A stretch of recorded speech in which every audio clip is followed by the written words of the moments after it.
Can you tell me what the purpose of Part 1 of the measure is? The purpose of Part 1 aims to provide accessible services in mental health for people of all ages, and it's meant to increase the provision of mental health services and also the uptake of mental health services. But also another sort of fundamental part of the purpose is that it's there to support GPs in their dealings with people with mental health problems in primary care. So it's going to give advice and support to GPs alongside seeing patients. What's the timetable for implementation? The absolute latest deadline for the implementation of Part 1 would be March 2013, but current plans are for implementation by summer 2012. Would you take me through the key elements of Part 1 of the measure? Apart from the sort of framework around the schemes and the scheme development, the key components of the mental health services are in relation to assessment. So people can be referred into the service by a GP or possibly through secondary care for an assessment. The service will also provide interventions, which are probably going to be quite short-term, quite focused, but again available to people of all ages. The service will allow for people to be referred on to other services, particularly secondary care services, if their needs can't be met at that primary care level. The service will provide information and advice for GPs, which I've mentioned earlier, and it will also provide information and advice for patients or individuals and their carers around signposting possibly to other organisations or help them to understand in their medication or their treatment or their condition. So there's 5 aspects to the delivery of the service. And how will all of this be implemented?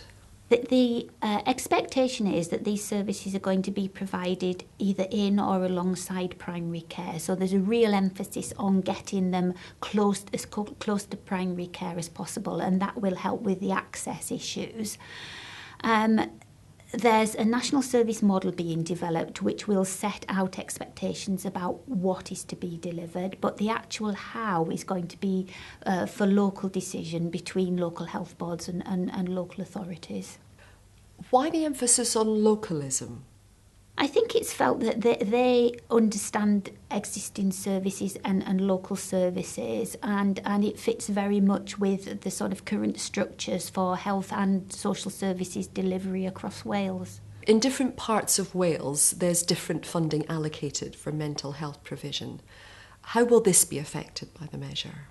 I think that the resources, although they differ, I think there's a good base to work on, but I think that the degree to which that needs to be adapted will vary across Wales. And how important is it going to be to get the information about this out there? Well, I think the question of promoting the measure and engagement on the measure and making sure that all the people who are likely to be using the services or affected by the services in some way are aware of the implications, because it is a major piece of legislation. It is expected to bring significant benefits, but if people are not aware of it and are not able to put forward their thoughts about, what this means on the ground and what the issues might be, then that's going to compromise the chances of it being as successful as it might be.